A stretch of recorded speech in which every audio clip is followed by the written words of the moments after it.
श्रियकान्ताय कल्याणनिधये निधयेऽर्तिनाम् श्रीवेङ्कटनिवासाय श्रीनिवासाय मङ्गलम्। लक्ष्मी सविभ्रमालोक सुभ्रूविभ्रमचक्षुषे चक्षुषे सर्वलोकानां वेङ्कटेशाय मङ्गलम्।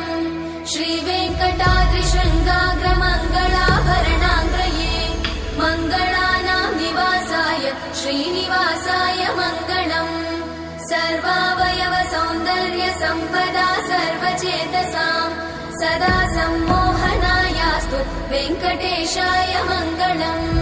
नित्याय निरवध्याय सत्यानन्दचिदात्मने सर्वान्तरात्मने श्रीमद् वेङ्कटेशाय मङ्गलम्।